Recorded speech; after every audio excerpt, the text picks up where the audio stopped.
이 시간 저희들이 미가서 7장을 읽었습니다.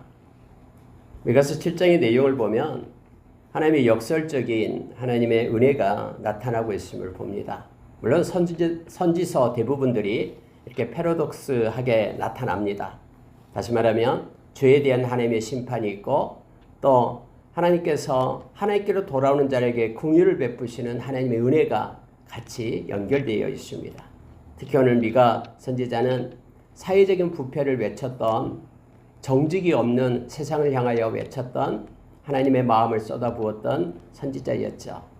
그래서 겉모습이 하나님을 섬기는 자가 아니라 표면적 크리스천이 아니라 이면적 크리스천을 외치고 있음을 보게 됩니다. 선지서 모든 부분들이 다 그렇습니다. 겉모습만 하나님을 섬기는 모습이 아니라 내면의 중심이 하나님을 섬기고 삶이 하나님을 섬기며 삶을 통해 예배자로 설 것을 요청하고 있음을 보게 됩니다. 특히 여러분 7장에 이제 마지막 장이 되는데 미가서요. 앞부분에 보면은 이제 한탄하는 그런 모습이 나타나는데 1절 한번 보십시오. 재앙이로다 나여 나는 여름 과일을 딴 후와 포도를 거둔 후 같아서 먹을 포도송이가 없으며 내 마음에 사모하는 처음 익은 무화과가 없도다. 마치 하나님의 마음을 이 선지자는 담아서 그렇게 외치고 있는 것입니다. 아무리 눈을 크게 뜨고 뒤돌아봐도 처음 익은 무화과 나무가 없다라는 거예요. 마음에 사모하는, 그토록 바라고 원하는 하나님을 향한 예배자가 없다라고 지금 말합니다. 예수님께서 요한복음 4장 24절에서 하나님께 예배하는 자를 찾고 계신다라고 말하죠. 하나님의 영이시니 예배하는 자는 영과 진리로 예배할지니라라고 말합니다. 다시 말하면은 겉모습의 예배자가 아니라 내면의 중심에 하나님의 마음을 기쁘시게 하는 그런 예배자를 여전히 예나 지금이나 하나님은 찾고 계심을 말씀은 우리에게 가르쳐 줍니다. 히브리서 13장 8절에서 예수 그리스도는 어제나 오늘이라 영원토록 동일하신 분입니다. 지금 미가 선지자가 그렇게 외쳤을 때에도 오늘날에도 여전히 하나님은 동일하신 하나님이시고 우리 주님이십니다. 여전히 하나님은 하나님의 마음에 합한 사모하는 처음 익은 무화과 그것을 찾고 있다라는 것을 이 미가 선지자는 우리에게 가르쳐 줍니다. 하나님이 무화과가 먹고 싶어서 그러겠습니까? 처음 익은 무화과, 처음 깨끗한 사랑으로 하나님을 만나고 주님이 부르셨을 때 품었던 그 마음을 주님은 회복하기를 원하시고 계심을 알게 합니다. 세상은 여러분 처음 익은 그 아름다운 무화과, 사모하는 그 무화과가 없다라고 말하면서요. 2절에 보시기 바랍니다. 경건한 자가 세상에서 끊어졌고 정직한 자가 사람들 가운데 없다라고 말합니다. 경건하고 정직한 자가 세상에는 없다라고 말하니까 하나님이 찾고 계신 분이 경건한 자, 정직한 자를 산 가운데서 찾고 있음을 알게 하십니다. 여러분 경건이다 그러면은 하나님과 함께 하심이 경건이죠. 다시 말하면은 우리의 마음 가운데 하나님과 함께 하면서 하나님의 마음을 품으면서 하나님과 동행하는 것이 경건입니다. 헬라어로 말하면 유세베이아라는 이 경건은요. 특히 하나님의 임재, 하나님과 함께하는 것이 경건임을 말하고 있습니다. 그래서 우리가 잘 아는 야고보서 1장에서 하나님 아버지 앞에서 더러움이 없는 경건은 자기를 지켜 세속에 물들지 않게 하는 것. 다시 말하면 자신이 세상에 속한 자가 아니라 하나님께 속한 자가 되는 것. 또 하나는 하나님과 함께하기 때문에 하나님의 마음을 품어 환난 날에 고아와 가부를 돌보는 것. 이렇게 말하고 있죠. 그러니까 삶을 통해서 하나님의 마음, 긍휼의 마음을 가지고 살아가고 우리가 정말로 내면에 깊숙한 것이 세상에 속한 자가 아니라 하나님께 속한 자로 사는 것이 경건입니다. 근데 그런 사람이 없다라고 아무리 찾아도 없다라고 지금 말씀하고 있는 거예요. 또 하나는 정직한 자를 얘기하고 있죠.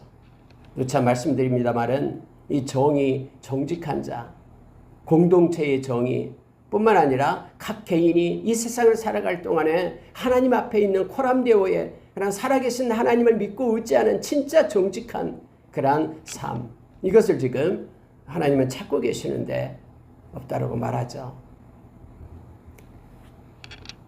심지어 여러분 그러면 그들이 다 어디 갔냐라는 거예요. 성경에 보니까 무리가 다 피를 흘리려고 매복하며 각기 그물로 형제를 잡으려 하고 두 손으로 악을 부지런히 행하는도다. 그 지도자와 재판관은 뇌물을 구하며 권세자는 자기 마음의 욕심을 말하며 그들은 서로 결합하니 라고 성경 말하면서요. 모든 사람들이 다 탐심에 젖어 있어가지고 다 자기 중심으로 자기를 위해서만 살지 하나님에 대한 관심은 없고 하나님에 대한 정직과 경건한 자는 없고 아무리 하나님이 찾아봐도 없다.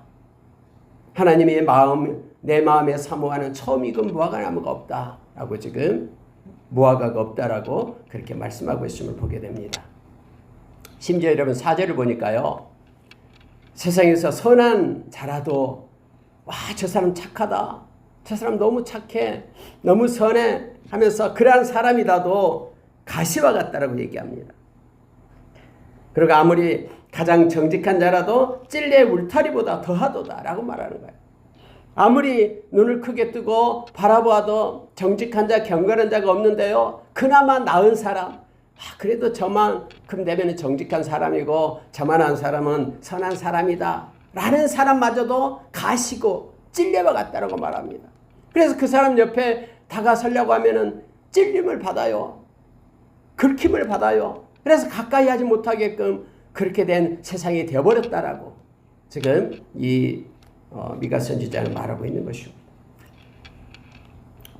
그들이 파수꾼의 날 그리고 그들 가운데 형벌의 날이 임하였으니 이제는 그들이 요란 날이로다. 하나님은 참고 또 참고 기다리시지만은 하나님의 정해진 카이로스 때가 되면 하나님의 심판하시는 하나님 되심을 미가 선지자는 다시 외칩니다.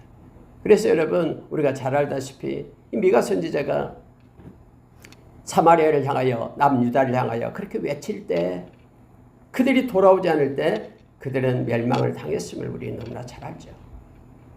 베드로 사도도 베드로 후서 3장 8절에서 하루가 천년같이 천년이 하루같이 기다리고 계시는 것은 한 생명이라도 회개하고 돌아오기를 원하시는 하나님의 그 사랑입니다. 그러나 하나님의 때가 정해졌을 때 돌아오지 않을 때 하나님의 엄중한 심판이 있음을, 즉 하나님의 공의가 행사되는 때가 있음을, 여호와의 날이 있음을 성경 우리에게 말해줍니다. 여기서도 여러분 하나님께서는 이제 파수꾼의 날, 형벌의 날이 임하였다라고 그렇게 미가 선지자를 통해서 외치게 합니다. 세상이 얼마나 악해졌으면요. 지금 5절, 6절을 여러분 보십시오. 이 5절, 6절은 그때 시대상을 얘기하고 있는 거예요. 이웃을 믿지 말며 그렇게 옆에 있는 사람 우리 왜 이웃을 믿지 말아야 됩니까? 라고 반문한 사람이 있는데 이것은 그때 시대를 얘기하고 있는 것입니다. 이웃이요 다 자기 중심이어가지고 겉모습은 막 화목하며 지나쳐 가지만은 다 자기 욕심에 따라서 그렇게 행하고 있다라는 거예요. 그래서 이웃을 믿지 말라. 친구가 얼마나 좋습니까? 그런데 친구도 다 자기 중심, 자기 욕심에 탐심에 붙들려가지고 친구가 친구를 배반하고 이용하고 하는 그런 험악한 시대가 되었다라고 지금 말하는 거예요. 그래서 친구를 의지하지 말라라고 말합니다. 심지어 여러분 부부 사이 내 품에 누운 여인에게라도 내 입의 문을 지킬지어다. 다시 말하면 부부 사이도 믿지 못해가지고 서로 의심하고 서로 자기 주장을 가지고 그렇게 하는 험악한 시대가 되었다라고 말하고 있는 것입니다. 근데 세상은 점점점 이렇게 나가게 될 겁니다. 악한 것이 세상에 덮고요. 또 이렇게 부모와 자식 간에 부부 사이에 약한 세상의 영이 끼어들어가지고 가족을 파괴하고 가정을 파괴하고 믿지 못하게 하고 불신하게 하고 만든 그러한 폐역한 시대로 지금 점점 흘러가고 있습니다. 그때 당시도 그렇고 앞으로도 그러게 될 것이라고 말합니다. 그래서 보십시오. 가정이 파괴가 됩니다. 6절이요. 아들이 아버지를 멸시하며 딸이 어머니를 대적하며 며느리가 시어머니를 대적하리니 사람의 원수가 곧 자기 집안 사람이로다. 이런 망할 대로 망할 너무나 나락에 떨어질 대로 떨어질 깊은 그러한 악함의 수렁 속에 빠져있는 그러한 시대의 모습을 미가 선지자는 그렇게 지금 말하고 있습니다. 근데 여러분 이 모든 것의 회복은요 하나님 없이는 회복됨이 없습니다. 십자가를 바라보지 않고 용서한 그 십자가, 우리를 용서하고 우리를 구원해 주시는 그 십자가, 자기를 희생해내고 나를 죽고 나는 죽고, 그래서 많은 하나님의 백성이 살아나는 그 십자가의 은혜를 힘입지 못하면은 이 모든 것들로부터 회복됨이 없어요. 그래서 여러분, 십자가는 화목의 십자가, 하나님과 우리 사이를, 이 십자가 우리 주님께서 화목제물로 그렇게 우리를 묶으셨잖아요. 원수된 우리를 하나님께서는 당신의 아들을 갖다 십자가에 놓으심으로 우리를 향한 당신의 사랑을 확증함으로써 우리가 주님의 은혜를 잊게 되었잖아요. 로마서 5장 8절의 말씀처럼. 그래서 여기서도 동일하게요, 그 방향을 제시해 줍니다. 이 썩고 썩은 시대를, 암울한 시대를 그렇게 회복할 수 있는 유일한 길은 다 하나님의 이름을 부르며 하나님께로 나오는 것밖에 없다라고 지금 말씀하고 있는 거예요. 그게 7절이에요. 오직 나는 여호와를 우러러보며 나를 구원하시는 하나님을 바라보나니 나의 하나님이 나에게 귀를 기울이시리로다. 나에게 귀를 기울이시리로다. 이 말은요, 우리의 기도에 하나님께서 귀를 묻고 다 들어주신다라는 거예요. 다시 말하면 하나님께 나와서 가슴을 찢고 마음을 찢고 회개하며 하나님 앞에 기도하는 것밖에 없다라고 지금 미가 선지자는 외치고 있는 거예요.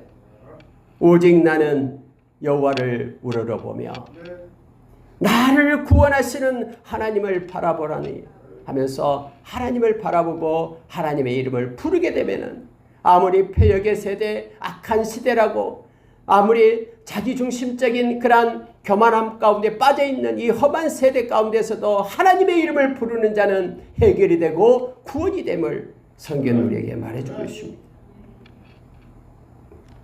나의 대적이여 나로 말미암아 기뻐하지 말지어다. 나는 엎드러질지라도 일어날 것이요 어두운 데에 앉을지라도 여호와께서 나의 빛이 되실 것이미로다. 그는 믿음으로 자기의 대적에게 이렇게 외칩니다. 이제 망했다. 끝났어. 네가 무슨 하면서 너의 모습을 봐라 하면서 우리를 위하여 비난하고 그렇게 손가락질하는 그 대적들, 그들을 향하여 미가 선지자는 담대함으로 말합니다. 나의 대적이여 기뻐하지 마라. 내가 지금 힘들고 지쳐있고 고난 가운데 있다라고, 내가 지금 어렵고 이런 상황에 힘든 가운데 있다라고 하면서 나를 무시하거나 나 때문에 이겼다라고 박수치며 기뻐하지 마라. 나는 엎드러질지라도 일어날 것이다 라고 말합니다. 그 이유가 있습니다.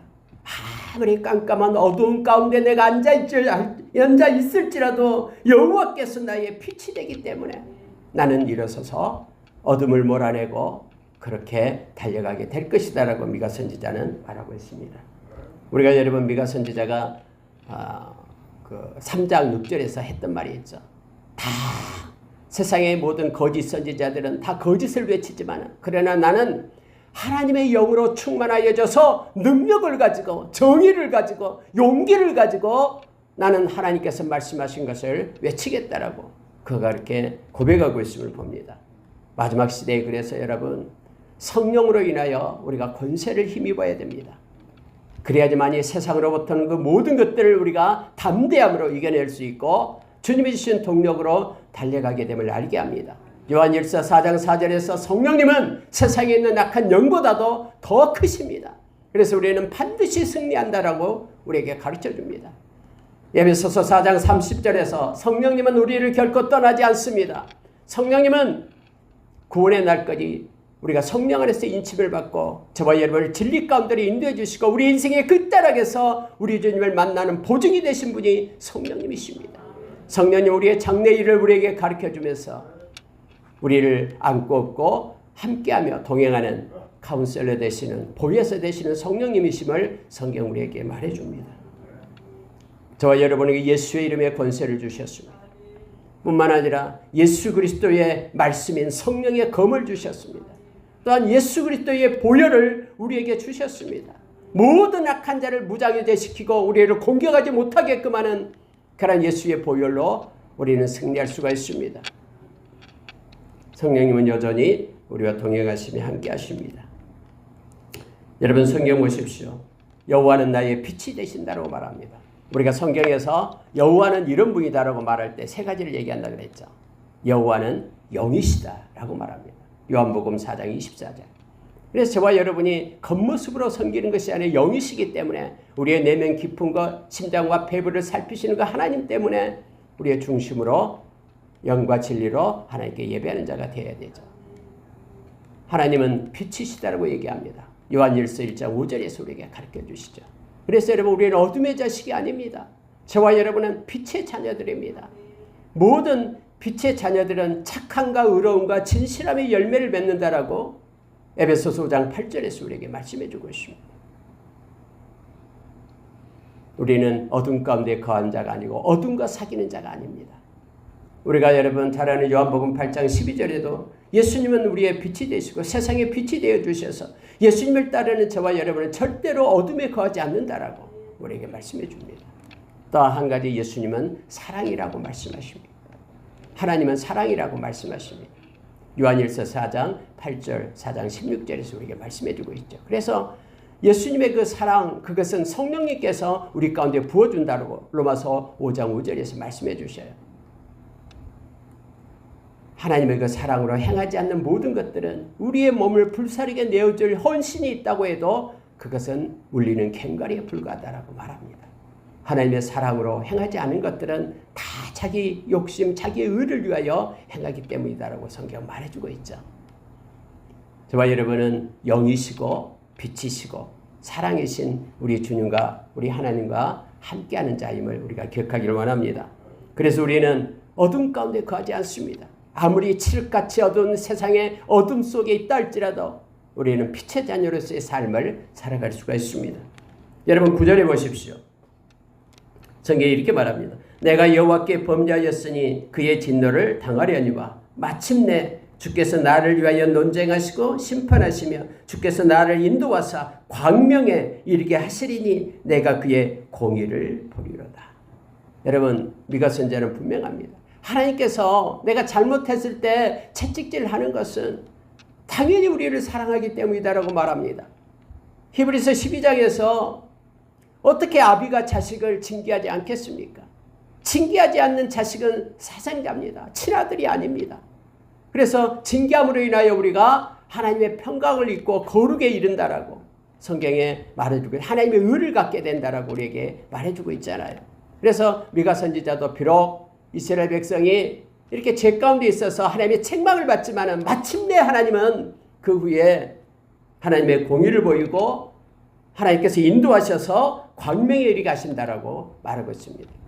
이게 여러분 하나님의 역설적인 은혜입니다. 하나님은 절대로 우리를 버리지 않습니다. 우리를 떠나지 않습니다. 그리스도 예수 안에 있는 하나님의 사랑에서 결코 끊을 것이 아무것도 없습니다. 로마서 8장 35절에서 38절에서 우리에게 가르쳐주고 있는 것이죠. 여러분 그래서 우리가 용기를 얻기를 원합니다. 나의 대적이 이것을 보고 부끄러워하리니 그는 전에 내게 말하기를 네 하나님 여호와가 어디 있느냐 하던 자라 그가 거리에 진흙같이 밟히리니 그것을 내가 보리로다. 그날에는 지경이 넓어질 것이고 그날에는 모든 사람들이 너에게 돌아올 것이고 그날에는 하나님의 은혜가 임한다라고 오늘 미가 선지자는 말하면서 인내하며 하나님을 바라보고 하나님께 돌아올 것을 요청하고 있음을 보게 됩니다. 여러분 사람들은 때로 우리에게도 말합니다. 네가 믿는 하나님이 어디 있느냐. 네가 믿는 하나님이 있다면 너의 지금의 꼴이 왜 그러느냐 하면서 세상의 잣대를 기준점을 갖다 대면서 우리를 패배시키고 무시하고 멸시하는 것이 있습니다. 그러나 여러분 하나님의 때는 정확합니다. 그리고 하나님은 반드시 당신의 백성들을 보호하시고 하나님은 공의의 하나님이 다 보상해 주시는 하나님 되심을 우리가 기억하길 원합니다. 그래서 우리는 마치 우리가 축구 경기 다 이겨놓은 축구 경기를 재방송을 보듯이 우리가 비록 지고 있다고 지금 단면적으로 현실에는 그렇다고 해서 우리는 절망하지 않습니다. 우리는 반드시 승리자며 우리는 존귀한 하나님의 자녀들임을 우리를 위하여 금거는 아름다운 기업이 있음을 또 이 땅에서도 성령님이 함께 하시며 우리를 보호하시고 이끄심을 우리가 기억하길 원합니다. 세상 사람들은 성령이 있는 것도 모릅니다. 성령이 우리를 보호하시고 함께한다는 사실도 모릅니다. 그래서 자기 마음대로 판단하면서 네 하나님이 어디 있느냐라고 말하지만 저와 여러분은 말씀과 기도로 하나님께 속한 거룩한 자로 우리가 이 세상을 살아가는 자 되기를 원합니다. 자, 여러분 14절 보십시오. 원하건대 주는 주의 지팡이로 주의 백성 곧 갈멜 속 살림 홀로 거주하는 주의 기업의 양떼를 먹이시되 그들을 옛날같이 바산과 길앗에서 먹이시옵소서. 미가 선지자는 엎드려 하나님 앞에 기도합니다. 하나님, 하나님의 백성들을 먹이시옵소서. 저들을 살려주십시오. 바산과 길앗 그 푸른 초장에서 하나님 아버지 양떼들이 자라듯이 목자 되셔서 하나님의 백성을 지도하시고 이끄소서라고 기도하고 있음을 보게 됩니다. 자, 16절 보십시오. 여러 나라가 보고 자기의 세력을 부끄러워하여 손으로 그의 입을 막을 것이요 귀는 막힐 것이며 그들이 뱀처럼 티끌을 핥으며 땅에 기는 벌레처럼 떨며 그 좁은 구멍에서 나와서 두려워하며 우리 하나님 여호와께로 돌아와서 주로 말미암아 두려워하리로다. 하나님의 때에 하나님이 이루시고 행하시는 것 때문에 많은 하나님을 알지 못하는 이들, 하나님의 대적했던 그들이 이처럼 하나님 앞에서 심판을 받게 됨을 성경은 기록해주고 있습니다. 우리 하나님은 진짜 살아계신 하나님이십니다. 하나님은 세상에 어떤 인간이 만들어진 우상, 조잡한 우상과는 다릅니다. 하나님은 특히 여기서 나왔듯이요. 18절에 보십시오. 하나님은 주와 같은 신이 어디 있으리이까? 주께서는 죄악과 그 기업의 남은 자의 허물을 사유하시며 하나님만이 죄를 용서할 수 있는 특권, 하나님만 죄를 용서할 수 있는 권세가 있습니다. 세상에 어떤 것에도 우리는 거짓말하는 이 한마디를 해결할 수 있는 능력이 없어요. 우리 주님께서는 우리의 죄를 해결하기 위하여 이 땅에 오셨고 십자가에 놓으심으로 생명을 놓으심으로 저와 여러분의 죄 문제가 해결되었습니다. 인애를 기뻐하심으로 진노를 오래 품지 아니하시나이다. 하나님은 사랑이 많으신 분입니다. 부모가 자녀를 그렇게 세우기 위하여 그렇게 하나님께서 부모가 징계하듯이 하나님도 하나님의 백성을 징계한 것은 우리를 훈련시키는 것입니다. 여러분, 우리 이 세상이 본향이 아닙니다. 이 세상에서 우리가 하나님의 훈련을 잘 받고 하나님의 온전한 사람으로 세워지기를 원합니다. 그래서 때로는 조금 고통이 있고 어려움이 있다 할지라도 그것 때문에 너무 속상해하지 마십시오. 하나님께 맡기고 하나님의 이끄심을 우리가 받기를 원합니다. 모든 고난을 통해서 하나님은 우리를 강하게 하실 것입니다. 믿음의 우리 삶의 터전을 더 견고하게 세우실 것입니다. 은혜의 나라에 들어가기까지 우리를 아름답게 세워가실 것입니다. 베드로 사도는 그래서 이것을 알아라 하면서 베드로전서 5장 10절에서 말씀해 주며 또한 우리가 이해하지 못하는 애매한 고난들이 우리에게 올지라도 하나님 생각해라. 그러면 이건 아름답다라고 우리에게 베드로전서 2장에서 가르쳐 줍니다. 오늘 이 미가 선지자도 역시 하나님은 우리의 허물을 사유하시고 또 하나님의 사랑을 기뻐하시면서 우리를 사랑하시고 우리를 향한 진노를 거두시고 세우시는 하나님됨을 이렇게 말하면서 우리로 하나님의 이름을 부를 것을 요청합니다. 하나님은 우리를 불쌍히 여기십니다. 이제는 우리의 죄악을 하나님은 발로 밟으시고 우리의 모든 죄를 깊은 바다에 던지시며 우리를 깨끗게 하십니다. 하나님이 그렇게 정하셨기 때문에 그렇습니다. 예수님의 보혈로 저와 여러분은 깨끗해지고 하나님의 심판대 앞에 섰을 때에 기억됨이 없다라고 하나님은 약속했습니다. 그러나 우리가 주의 이름으로 행했던 작은 선행 하나를 하나님이 기억하시며 보상해 주시겠다라고 행위책에 기록하고 약속해 주심을 우리는 너무나 잘 압니다. 요한계시록 20장 11절 이하에서 우리에게 말씀해 줍니다. 마지막 절 우리 같이 읽고 마치겠습니다. 같이 읽습니다. 주께서 옛적에 우리 조상들에게 맹세하신 대로 야곱에게 성실을 베푸시며 아브라함에게 인애를 다하시리라. 여러분, 야곱이 어디 있고 아브라함이 어디 있습니까? 그들은 다 죽은 사람이 아닙니까? 근데 여기서 야곱과 아브라함은 하나님의 백성을 나타냅니다. 구원받은 하나님의 백성, 하나님께 돌아온 자들을 나타내고 있죠. 그들에게 하나님께서는 맹세하신 대로, 우리가 히브리서 6장에서 하나님께서 거짓말하실 수 없는 두 가지 사실이 있는데, 하나님이 맹세한 것, 그리고 하나님이 약속한 것은 하나님이 반드시 지킵니다. 그래서 여러분, 아브라함의 복, 야곱의 복을 하나님은 주셨죠. 그 복이 여전히 저와 여러분에게 있습니다. 그래서 하나님이 맹세한 그것을 하나님은 성실하게 우리에게 베푸십니다. 하나님의 때에 하나님 방법으로 우리에게 베푸셔요. 우리가 하나님을 떠나지 않고 하나님 앞에 엎드려 하나님 앞에 회개하고 돌아올 때 하나님은 성실하게 약속하신 복을 우리에게 주십니다. 뿐만 아니라 여러분, 하나님의 그 사랑을 우리에게 더하십니다. 어제 사랑과 오늘 사랑이 다릅니다. 어제 은혜와 오늘 은혜가 달라요. 하나님의 사랑과 은혜는 무궁무진하기 때문에 새로운 사랑으로 오늘 저와 여러분에게 하나님은 임재하시며 베풀어 주실 것입니다. 미가 선지자는 이처럼 하나님에 대해서 선포하면서 이제 미가서를 마치게 됩니다. 오늘도 하나님은 성실하게 하나님의 사랑으로 저와 여러분을 붙잡고 오늘도 세우실 겁니다. 주님의 사랑 안에, 주님의 은혜 가운데 거하는 저와 여러분이 되기를 예수의 이름으로 축원합니다. 여러분, 이 성실이 바로 에메트라는 것이고요. 사랑, 인애가 바로 하세드죠. 그래서 여러분, 이 하나님이 은혜를 나타내는 게 두 가지입니다. 저와 우리를 향한 하세드, 사랑은 영원하고요. 하나님은 늘 성실하게 저와 여러분을 떠나지 않고 눈동자처럼 우리를 살피며 고정시켜서 사랑하고 이끄심을 우리가 기억하기를 원합니다. 함께 기도하겠습니다.